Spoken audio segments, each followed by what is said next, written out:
So today's episode is going to be slightly different. Don't worry, we're still dragging corruption into the sunlight. We're just making a quick pit stop to clean up the mess that the Disinfo Cartel left all over the comment section. See, I was going to stay focused on the Byron Macron case. That was the plan, but then the trolls got bold, the fake profiles got louder, and one guy named Richard decided he was going to save the day with a heroic keyboard crusade. And by heroic, I mean tragically uninformed and hilariously off base. So before we continue with evidence, timelines, and actual investigative work, we need to take a brief intermission to address the nonsense. Because when the attacks shift from facts to personal smears, from debate to doxing, from disagreement to defamation, guess what? We're not ignoring it and rising above. We're spotlighting it, roasting it, and using it as Exhibit A in the case against cowardice. So buckle up, because today we're naming the behavior, not the full names, unless it's Richard. And let's be honest, that already tells you everything you need to know. Let's get into it.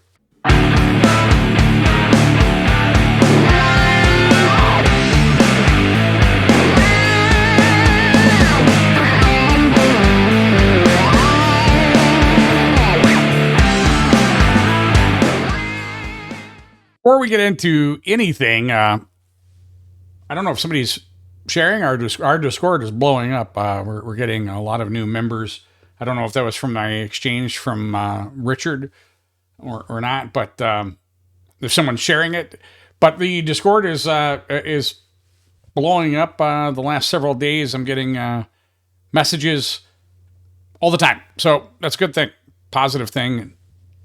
Tentacle Nation is growing. So this week, a new front opened in the Disinfo Cartel's war on truth, and it came not just from anonymous profiles or shady trolls, but from those masquerading as legitimate voices of local journalism. And we're going to be talking about the Medina Gazette. So let's break it down. I called them out, plain and simple, for scrubbing real, verifiable, and frankly outrageous events from their coverage of Lafayette Township meetings. One meeting in particular, I should state. Trustees flipping off residents, a man waving stained underwear in a public meeting, allegations and breakdowns happening in real time, and their reporter sat there and published nothing about it. Not a word, sanitized, whitewashed, disgraceful. So I asked publicly, why? Why ignore that? Why omit it?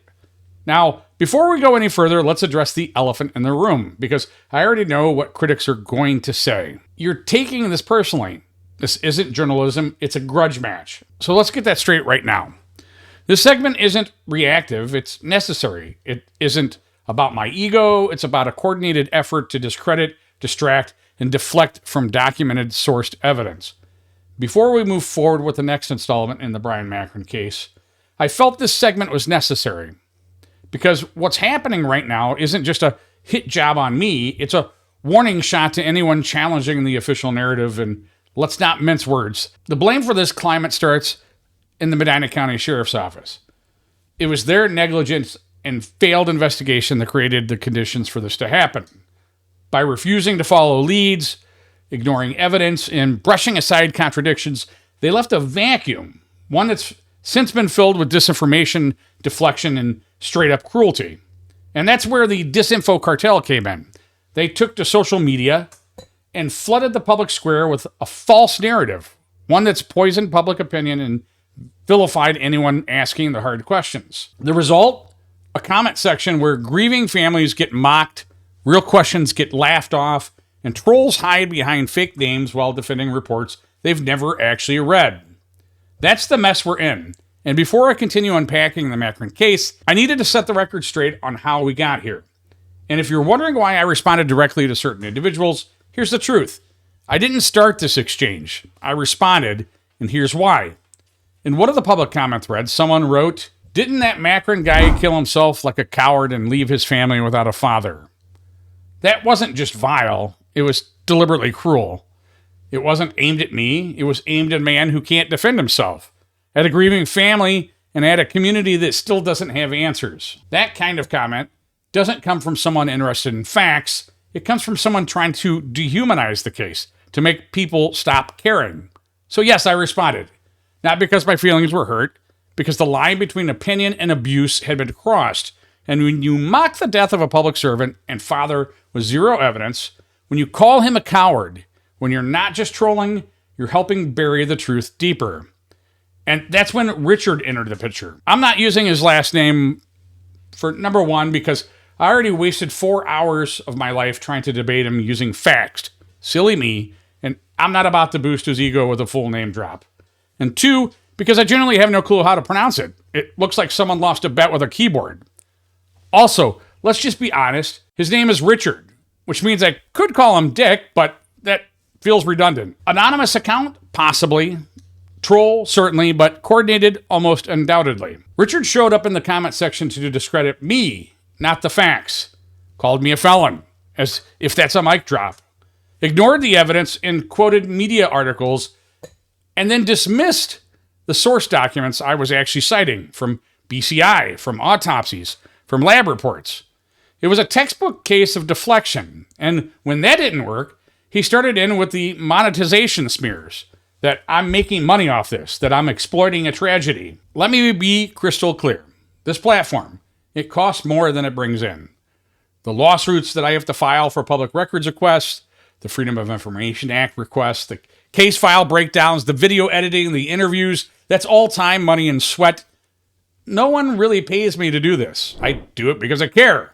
And his closing jab that no one watches. That's rich, because it's 242,000 plus views and counting. And if no one cared, Richard, you wouldn't be spending 24 hours in the comments arguing with the evidence you claim doesn't matter. Let's circle back to the Medina Gazette. They allowed the comment thread to remain. This vile post that Richard had posted about Brian. Let the smear stay posted. Let the bullying take place under their verified brand. And maybe they don't touch any comments. I'll give them the benefit of the doubt. But they could have removed it. They didn't. They could have stepped in. They didn't. They could have reported on the corruption and misconduct I've documented, but instead they published puff pieces while the township descended into chaos. If they are using their Facebook presence as an official platform for township government coverage, they owe the public more than silence.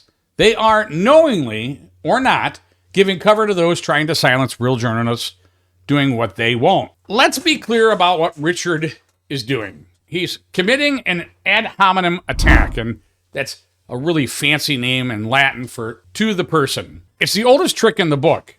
You don't want to deal with the argument, so you go after the person making it. Ad hominem isn't debate, it's distraction. It's the intellectual equivalent of throwing sand in someone's eyes because you can't win a fair fight. So when Richard says he's a felon or just profiting off tragedy or nobody watches this, he's not addressing a single piece of evidence. He's trying to discredit the messenger so you ignore the message. And to be clear, every single time I've responded to Richard, I may have briefly addressed whatever personal smear he threw at me, but I always redirected the conversation back to the evidence. Every time. I challenged him to show what he had, what facts, what records, what documentation, but it became painfully obvious that he never actually read a single investigative report. He wasn't quoting from autopsy findings, DNA analysis, or surveillance timelines. He was quoting press releases. He was blindly regurgitating whatever BCI or the prosecutor's office said in public without ever checking what they actually did or didn't do behind the scenes. And when I pointed him towards the actual records, invited him to our Discord server, which is currently blowing up, where every document, every transcript, every case file is available, he ignored it. He didn't want the source material. He just wanted to keep slinging insults and defending failed investigations that he never once read cover to cover. So let me break that down.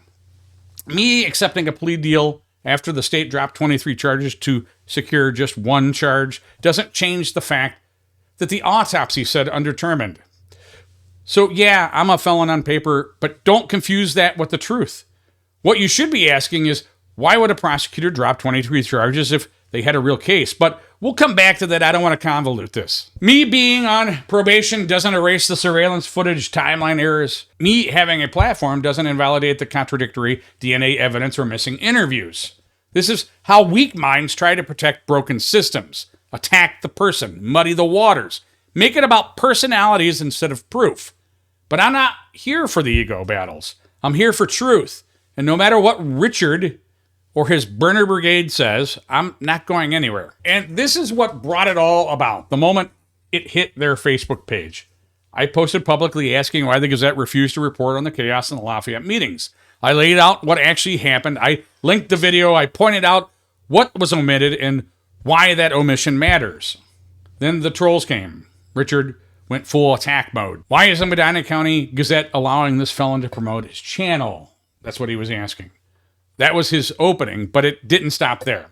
He attacked the channel. He called it pathetic. He accused me of exploiting a family. He claimed BCI and the Medina County Sheriff's Office and the prosecutor all agree with him, ignoring the fact that I was citing their own reports, not press clippings.